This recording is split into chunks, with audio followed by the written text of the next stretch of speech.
right, so everybody's been talking about it. The new Nintendo user agreement, the EULA agreement, the N user license agreement, and it's been causing quite a stir for the past few days. So I just wanted to look into it myself and figure out what's going on and give my perspective on it. So I kind of skimmed through it and then looked at some other videos so I can understand what's going on here. And the part that stuck out to me was this part right here. Note this agreement contains a binding arbitration provision and class action waiver in Section 7 that, to the fullest extent permitted by law, requires you and Nintendo to resolve most claims as identified by Section 7 on an individual basis, not as class arbitration, class action, any other kind of representation proceeding by jury trial. You may opt out of the binding arbitration by the following procedure in Section 7. So basically that means you can't sue them if something goes wrong. Like if you have Joy-Con drift, or if you basically don't, if there's something wrong with it, like you can't do what they did before when everybody was suing Nintendo for the Joy-Con drift, and you can opt out. But I was looking at that section, and that section says something about you have to opt out 30 days before you purchase the console, and it has to be written. You have to send it to somewhere in Washington, and it doesn't say anything about how and when you would get correspondence or whatever.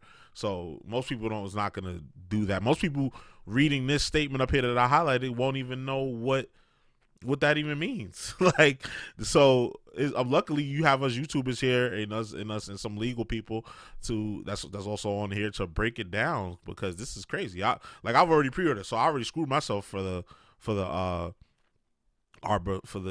arbitration or whatever. And even if you were to get the letter and send the letter out, it would be handled. Hold on, it's a part down here. Hold on, there's a part down here where it says venue. So, oh yeah, here we go. Section 10. All claims not subject to arbitration pursuant to Section 7 that cannot be heard in small claims court will be resolved exclusively in state and federal courts located in Kings County, Washington, United States. You Nintendo waive any objection to venue in the courts identified in Section 10. So even if you get the waiver, even if you waive it, even if you don't waive you want to waive your right and you opt out, it don't matter where you live, apparently, just because it's for North America, you have to go to this random court in Kings County, Washington, which for me, I live in New York, so that's all the way across the country. So you got to fly across the country to fight Nintendo for whatever claims go wrong for your Nintendo Switch 2. I think that is ridiculous. I understand that Nintendo's trying to protect itself as a company and protect its IP and basically not get sued, because they lost millions on that, if I'm not mistaken, with the Joy-Con drift situation. And more importantly than that, Nintendo is a company that cares so much about their reputation, even though it's kind of a lot of people see them in a negative light because they do a lot of scummy stuff like this, even though they constantly put out quality games and they always sell a lot. But yeah, this ain't it, man. I understand they want to protect themselves, but this is very non-consumer friendly.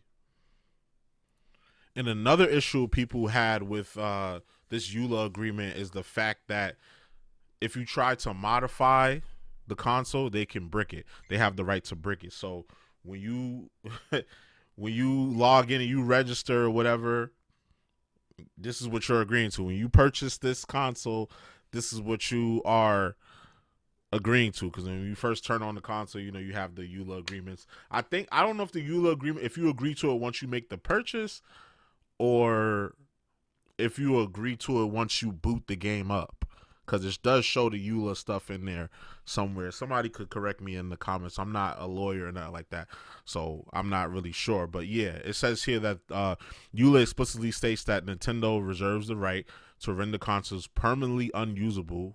They basically brick them if users modify the console, install unauthorized hardware, engage in activities Nintendo considers piracy, such as extracting ROMs or using emulators. This is a significant escalation from the previous policies, as it directly threatens to destroy a user's hardware, which they've purchased, potentially costing $450 or more for the Switch 2.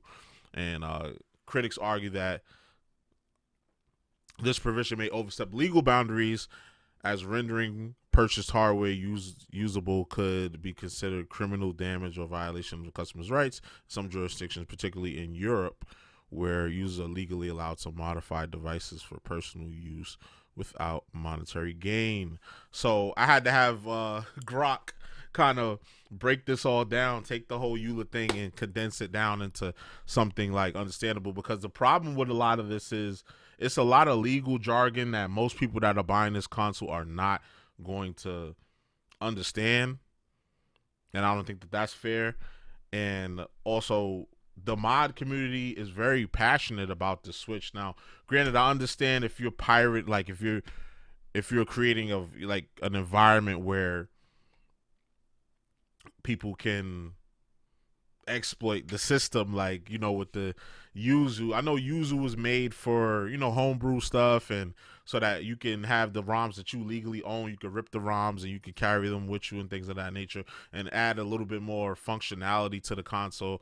But you know, people aren't always going to use it for good. So, you know, I'm on the fence when it comes to that, because I understand it from a business standpoint, where it's like, if it's new games that we're putting out and people are just modding it, doing whatever they want, and putting it out for free, then, and they're gaining money off of it sometimes, like whatever they're trying to sell. Sometimes they sell it, sometimes they don't. It depends on the user. Then, you know, I'd be upset too. Like, if you own the business, you would be upset too. So the modding stuff, I kind of understand, but if it's people that's just making little passion projects and just adding more functionality to the console, I think Nintendo should embrace them.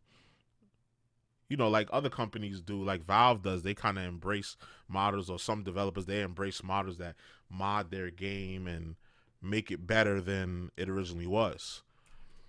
So I don't know. It's kind of like that notion that you will buy everything and own nothing. Like that one Ubisoft person said. I think it was somebody from Ubisoft that said it. Correct me if I'm wrong. And it's like, that's just so messed up for the end consumer.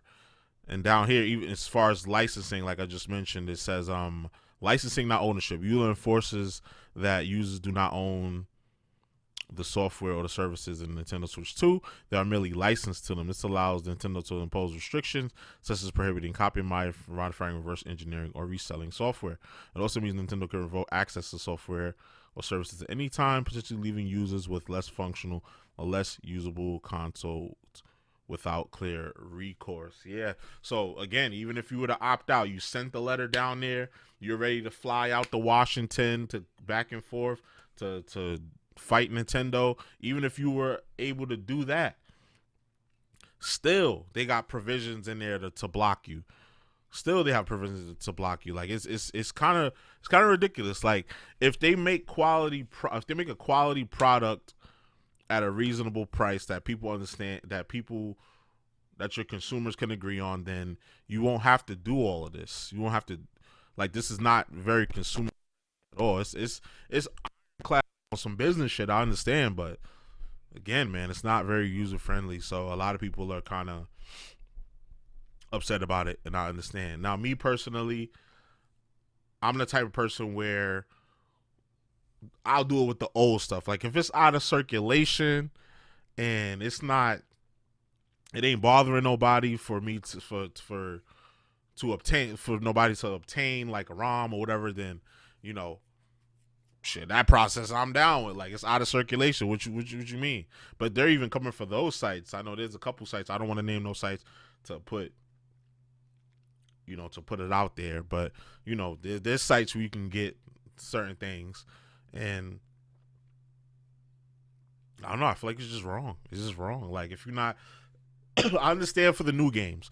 I understand because Yuzu was kind of out of control. You can get brand new Switch games on there, and long as you find the ROM, you can load it up on there. And some of these emulators have the games already loaded on there.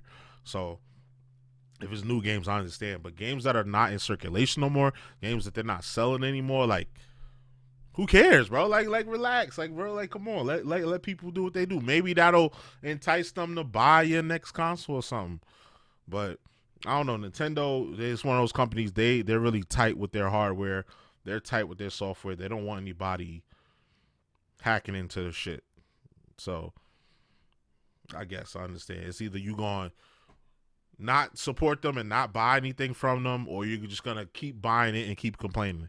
That's the only options I see here for anybody that has a problem with this. So me personally, I'm not much of a mod or a hacker, so that doesn't affect me much. And as far as the games, I mean, I've been on my online game. I've been on my digital shit for the past few years, so that doesn't really affect me either. I know it kind of. I do have like hundreds of physical games, so those are never that'll never die out. But if they're making a game key card and the game is not on there, I don't see any point in getting a physical other than to just have the physical thing there for decoration. There's no physical game in there because years later when they shut down the servers, you put that game card in, ain't nothing gonna work. unless some of these bold hackers is gonna hack the console anyway. We'll see. I don't know. We'll see the next few years because I know that Nintendo has put extra measures forth to block the hacking, and obviously legally and physically on the device. But we gonna see. You never doubt the will of the customer and the will of the hacker and the modder. They always find a way. People thought certain consoles wasn't hackable, and get them some years, and they went and hacked it. They went and got hacked despite all the security measures. There's always going to be some exploit that's going to be able to run. There's going to probably be like 5 years from now. It's going to be like there's a Mario Kart World exploit. There's a Donkey Kong Bonanza exploit. But we'll see. We'll see. All right. So y'all let me know what y'all think down in the comments. All right. So y'all already know the vibes. Like, comment, subscribe, all that good stuff. It's your boy JusticeXFalls, and we out.